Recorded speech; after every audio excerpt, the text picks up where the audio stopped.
Heavy on hashtag morning at NTV. I'm seeing your comments. Keep them coming. We're getting into some business conversation this morning, and I'm seeking your views as well. You can tag me directly at Malaki Vilodera. We've all been hearing of the public-private partnerships, of course, that government kind of embraces to be able to, deal with the infrastructure gaps that we have and to be able to easily finance infrastructure programs and projects within the country. So we will getting into that because then there's a conference that is slated to happen a few days from now that I'm sure you'll be interested in knowing about. And so in studios, I'm joined by Miss Beatrice Flora Ikilai. Yes, she's the vice chair from UNECE, and also she's under the Bureau of Public-Private Partnerships unit within the country. Thank you so much for making time. Thank you. All right, so let's talk about public-private partnerships. And, of course, we know that, countries across the globe leverage on this to be able to have, up-to-speed infrastructure and at 100% effective infrastructure that solve, the problems of that particular community or state with regards to their needs, so to speak. And the Ugandan government is not an exemption. So we've been also embracing this. We've been seeing the government embracing this as well. I think we can start from that. For someone who is just coming into terms with this, kind of conversation or is hearing of the PPP for the first time, I think we can start with defining that before we get into how it has benefited the government of Uganda and the country at large so far. Thank you very much. Like she mentioned, my name is Beatrice Flora Ikilai. I am the Vice Chair on the United Nations Economic Commission for Europe, Bureau of Public-Private Partnerships, but I'm also the Africa representative on the World Association of Public-Private Partnerships, and I'm the co-president of the Africa Public-Private Partnership Network. So basically, I have a mandate to promote public-private partnerships in Uganda, but also in Africa. So what are public-private partnerships? Public-private partnerships are modes of infrastructure delivery where government partners with the private sector to deliver infrastructure that government would otherwise have delivered. For example, roads, housing, bridges, dams. So you find that the budget that the government has is insufficient for it to meet the infrastructure needs. The African Development Bank that oversees infrastructure development across the continent says that Africa is a good continent with good people. However, we agonize with the infrastructure challenges. Some countries have limited infrastructure and some countries have actually no infrastructure. So the African Development Bank says infrastructure gap in Africa is between 130 to $170 billion per annum. And available infrastructure is between 68 and $108 billion per annum. So they ask the question, where is the rest of the money coming from? So that is the premise of this conference. The premise of this conference is Africa, we need to wake up. People should stop telling us that we always have an infrastructure gap. For example, Uganda, the budget, the NDP2 says that the infrastructure requirements is 197 trillion is required, but the budget can only afford to support only 113 trillion.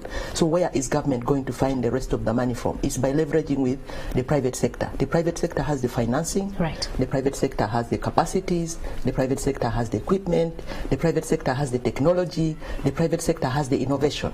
So it's important that government leverages the benefits that the private sector has in infrastructure development. So that is the basis of the conference. Okay, you're mandated to promote this across Africa. Uganda, currently, I'll just talk about our debt burden. It stands at 42 trillion Uganda shillings. And when you look at the 2019-2020 budget, I think a majority of that chunk goes into infrastructure projects, so to speak. So in your mandate, to promote PPPs, just here in Uganda, I think I'll talk, in our Ugandan context. What's the uptake like? Because if we're having the debt, escalate to that much, you'll say a majority saying that, hey, most of this money is because we borrowed to develop our infrastructure. So what's the uptake of Uganda in terms of PPPs? Are we warming up to that? What's the current situation? What's the status? Yeah, thank you very much. Government has put in place an enabling environment for public-private partnerships.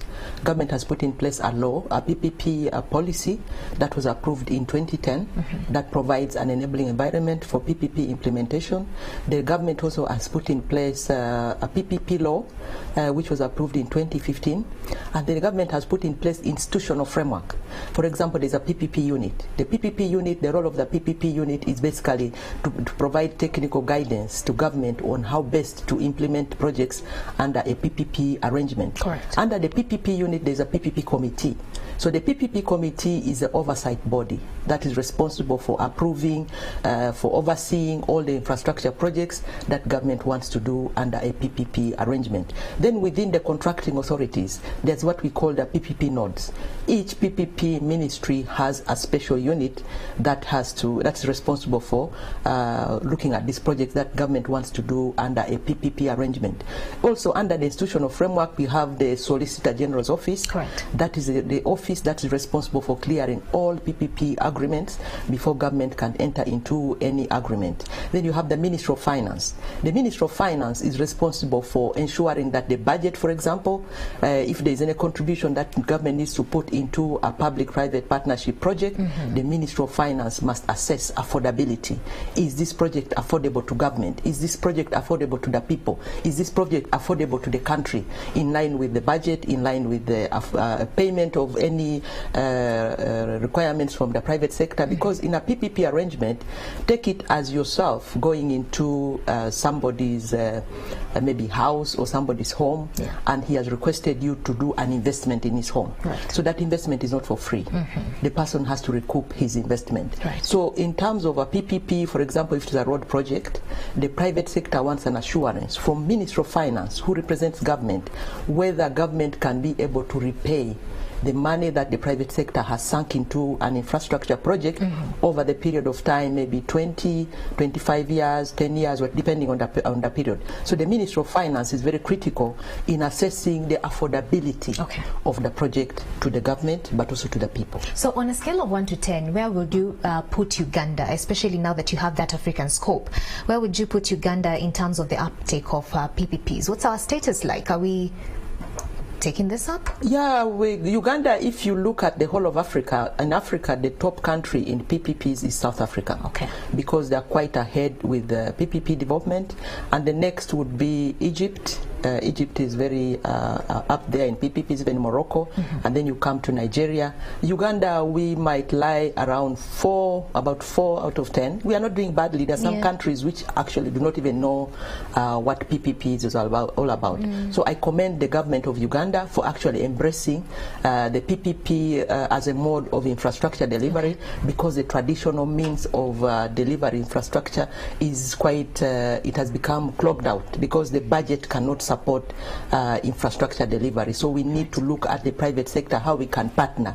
So the government has already put in place an enabling environment, and that has given a plus to government, and many private sector players are looking at government looking at Uganda as a destination.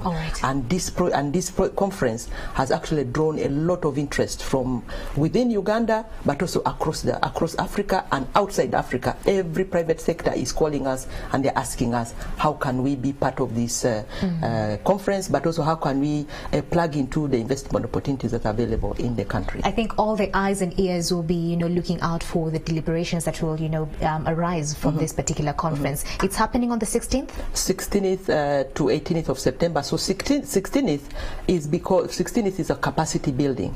Because what I have seen across Africa and also other countries outside Africa is the capacities for people to understand what are PPPs how can I benefit from PPPs? What is my role? So the education will start on the 16th. On 16th. You need to come and understand what are PPPs. Like you said, what are PPPs? So they will break down exactly what are PPPs. So if you are in the construction sector, if you're an insurance company, if you're in the bank, if you're in government, if you're having your small business, that is the time for you to understand where can I position myself to be in this PPP space. 17th, 18th, what will happen on those days? 17th and 18th. Now 17th is when actually the conference happens. That's when the president comes to open the conference. But the high-level conference draws participants from the Global Infrastructure Hub. You have the African Union head for infrastructure development. You have the head of United Nations Economic Commission for Africa. The head of the United Nations Economic Commission for Europe. The director of infrastructure and guarantees. And then you have the head of DFID. And then you have a plethora of other PPP experts. And dignitaries alike. And dignitaries. Especially there's a gentleman called David Baxter. David Baxter is a household name in PPP space. So he's trained people on PPPs in the US, but also he has structured projects in PPPs. So when he heard about this, he's my very close friend. He's like, Beatrice, I'll come and support you. So he'll be in the house. Thank you so much for that information. I'm assuming it's invite only, is it? No. It's open. It's open. It's free. Open. No. It's not free. You pay a small fee. Because you have to fly in the experts to come and provide the knowledge. How much are we looking at? The Ugandans are paying just $400 only. Yes. All right. But then you have senior government officials. They are not going to pay anything. It's free for them. They need this information so they can embrace PPPs for the betterment of every Ugandan. Thank you so much, Beatrice, for coming through and for giving us this information. We're all looking forward to this particular conference, and we wish you all the best. Thank you so much. All right. Thank you so much. That's it for Morning at NTV this morning. I promised you we'll entertain you, we'll inform you, we'll educate you. I think we've gotten that, right? Morning at NTV, the hashtag is just that. We'll do this again tomorrow from 6:30 to 9 a.m. with me, Malaki Villa Odera. I'm told that we still have to stay with you for a few minutes, so stick with me. I'll be back with something else, so stay with me, yeah? All right, so we can run this together, all right.